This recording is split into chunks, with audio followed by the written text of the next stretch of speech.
Why were Victorians so terrified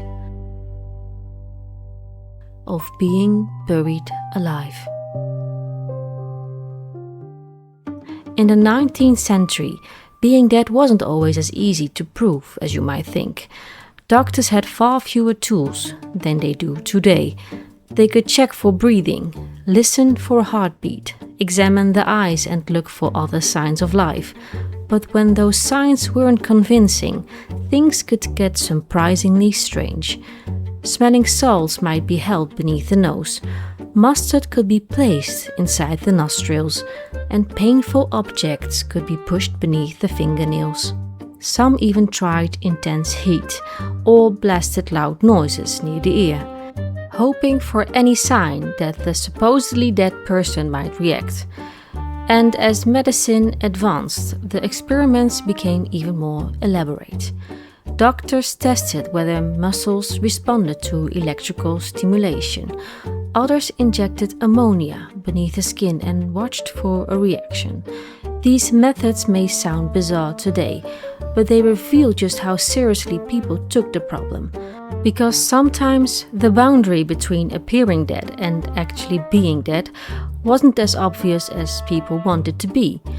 Someone who was deeply unconscious, severely ill, or suffering from certain medical conditions could appear frighteningly lifeless. And that created a disturbing possibility. Someone could be declared dead when they weren't. Soon stories began circulating about people who had supposedly awakened just before burial, or far more terrifyingly, after it. Not every story could be trusted, but they all pointed toward the same horrifying possibility. Had anyone actually been buried alive? The answer seemed to be yes. Across Europe and America, newspapers, medical writings and books reported terrifying stories of people who had apparently been mistaken for dead. Some supposedly woke while their bodies were being prepared for burial, and others regained consciousness during their own funerals. And then there were stories that were far harder to forget. One account, later collected by British campaigner William Tebb and physician Edward Perry Vollum, took of an undertaker in Prussia who heard cries coming from a grave. The night after, a man had been buried. The undertaker reportedly went to the police, but permission was needed before the grave could be opened. By the time it finally was, the man was dead. According to the account, injuries to the head and hand appeared to show what he had struggled inside the coffin. And stories like this were far from alone. There were reports of coffins being reopened to find bodies no longer lying in the same position in which they had been buried. Shrouds appeared torn, hands and fingers appeared injured. To terrified readers, the explanation seemed obvious. These people had been buried alive and had tried to escape. By the end of the 19th century, the subject had generated enough fear to fill entire books. In 1869, Tebb and Vollum published roughly 400 pages devoted to the problem, premature burial and how it may be prevented. It collected reports of apparent death, narrow escapes from burial and supposed premature burials, and people believed to have returned to life. And some of the stories became even stranger. There were disturbing accounts of corpses that appeared to have chewed their own burial shrouds, or in some stories, even their own hands. The phenomenon became known by a suitably gruesome Latin name, masticatio mortuorum, the chewing of the dead. To someone already terrified of premature burial, the conclusion seemed horrifically obvious. Perhaps these people had awakened inside their coffins and desperately tried to chew their way free. But there was a problem.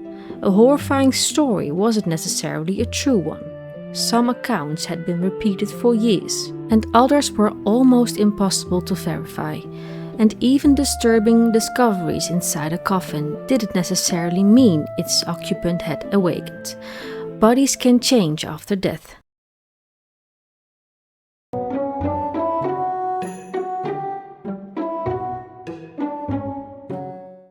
Decomposition can alter their position and damage surrounding material, and Masticatio mortuorum had a considerably less terrifying possible explanation: rodents. Damage caused after death could create exactly the kind of evidence people were already frightened of finding, so the Victorians were surrounded by stories that seemed to confirm their worst nightmare, while having no easy way to know which ones they could trust. And that created another problem. How could you be absolutely certain someone was dead before putting them underground? There was one surprisingly simple solution: don't bury them yet. And the fear wasn't confined to Victorian Britain. Across parts of 19th century Europe, special buildings were created where bodies could be kept under observation before burial. In Germany, they became known as Leichenhäuser, houses of the dead. Today we might call them waiting mortuaries. And their purpose was exactly what the name suggests. The dead were made to wait. Bodies were laid out inside and watched for any sign that the supposedly deceased person might still be alive. But some facilities went much further. In certain German waiting mortuaries, attendants kept watch over rooms filled with bodies, while strings or cords could be attached to the bodies as part of alarm systems designed to signal movement. If one of them moved, an attendant could be alerted. Imagine the scene: a silent room filled with corpses, each waiting to prove that it really was a corpse. But there was one sign attendants could wait for that was considerably harder to mistake: decomposition. Instead of relying only on uncertain breathing, a faint heartbeat, or another imperfect test, burial could be delayed until unmistakable physical signs of death appeared. And this wasn't some tiny experiment. Between 1828 and 1849, reports suggest that nearly 1 million bodies passed through waiting mortuaries in Württemberg. Nearly 1 million bodies, and not a single recorded revival. Zero. You might think that would have ended the fear. It didn't, because waiting before burial could reduce the risk, but it couldn't erase the possibility of a mistake. And for someone terrified of premature burial, one question still remained: what if the next mistake was you? Some inventors began approaching the problem from an entirely different direction. If someone could accidentally be buried alive, then perhaps they needed a way back out. So how do you escape from a coffin 6 feet underground?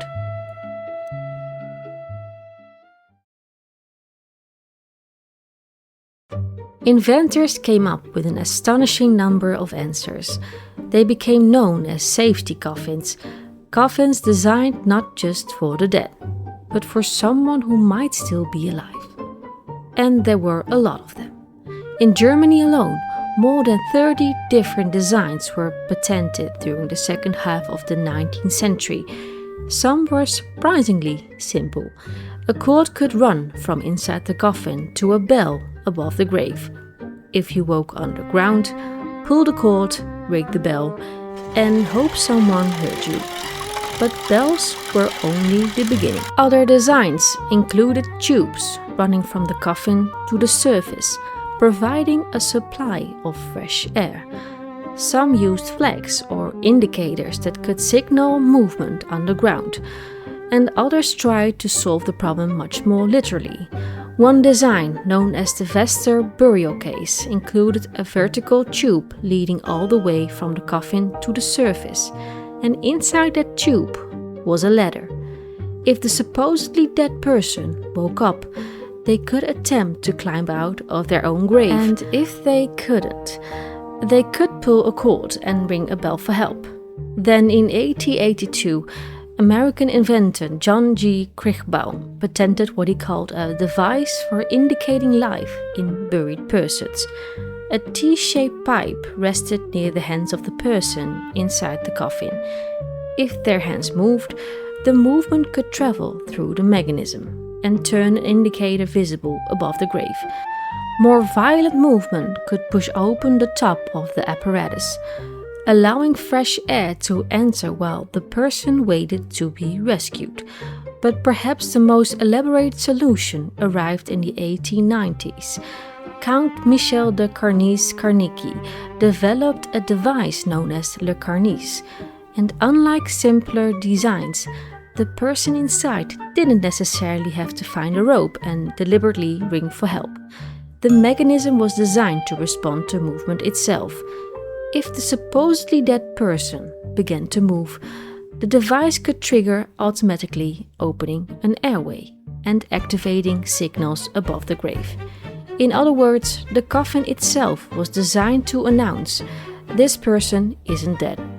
But there was only one way to prove an invention like that really worked. Someone had to get inside. In 1898, a 78-year Italian named Filippo Lorenzo climbed inside a Le Karnice and allowed himself to be buried alive. Not for a few minutes, and not for an hour or 9 days. And when the grave was finally opened, Lorenzo emerged alive. And by this point, the fear of premature burial had transformed the coffin itself. Bells, ropes, air tubes, flags, indicators, ladders, and automatic alarms, all designed around one terrifying assumption: the person inside might wake up. And one of those inventions created a story that still survives today: a bell above a grave. Sound familiar? Is that where the phrase "saved by the bell" really comes from?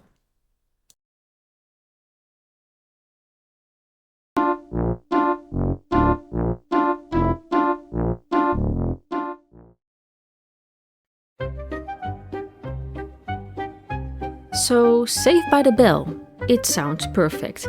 Wake up on the ground, ring the bell, and get rescued. Except that's not where the phrase comes from. There's no good evidence connecting the expression to safety coffins. Its documented history instead leads somewhere completely different: the boxing ring. By the 1890s, newspapers were already describing struggling fighters as being saved by the bell when the end of a round rescued them from defeat. The grave bells were real. The phrase came from boxing. The connection between them is the myth. But that raises a much more interesting question. For all the bells, ropes, flags, air tubes, ladders, and automatic alarms we've seen, did a safety coffin ever actually save someone? Surprisingly, there's no reliable evidence that one did. Dozens of designs were proposed.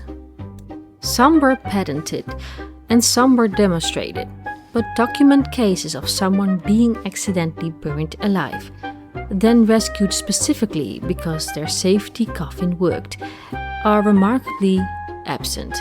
And even the most elaborate systems weren't foolproof. Remember the Le Karnice?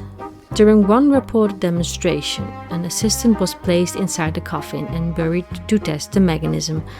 Movement inside was supposed to activate the system, opening an airway and triggering the signals above the ground.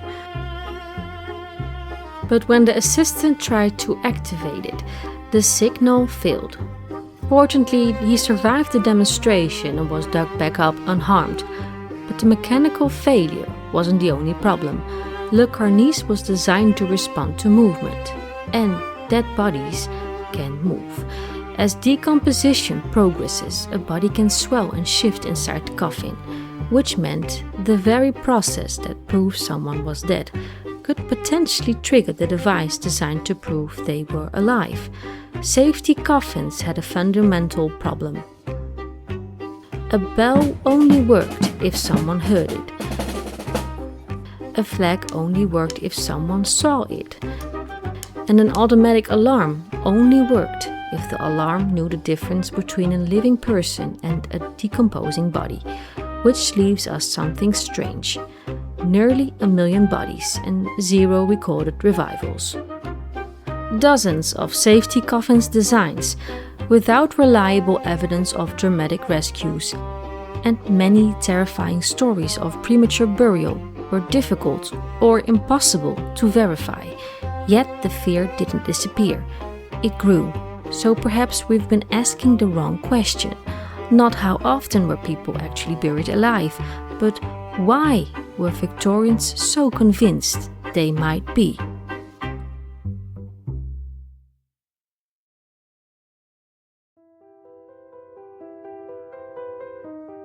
By the end of the 19th century, the fear of premature burial had become so recognizable that it even acquired a name: Taphophobia, from the Greek taphos meaning grave, and phobos meaning fear.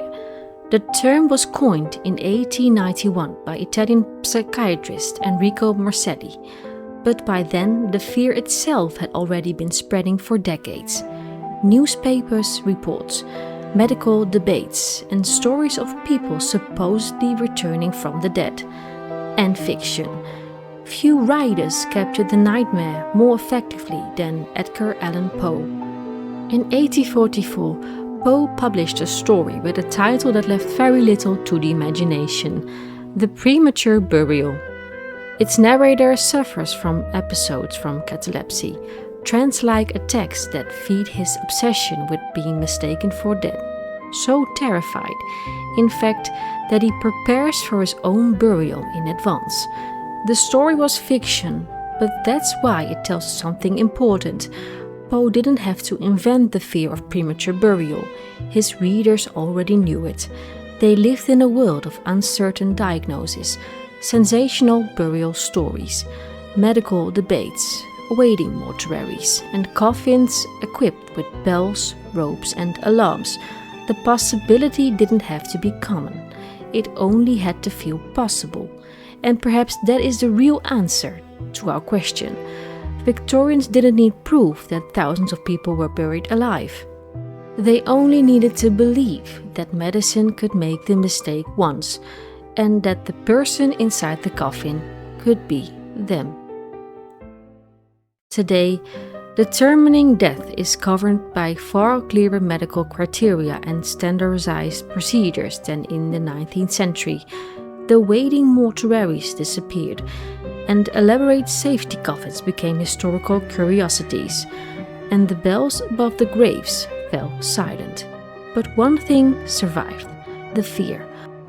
More than a century later, being buried alive remained one of our most recognizable nightmares.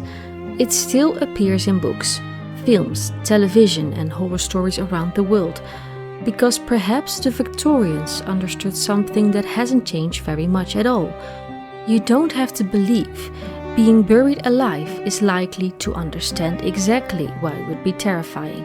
A coffin, complete darkness, no room to move, 6 feet of earth overhead.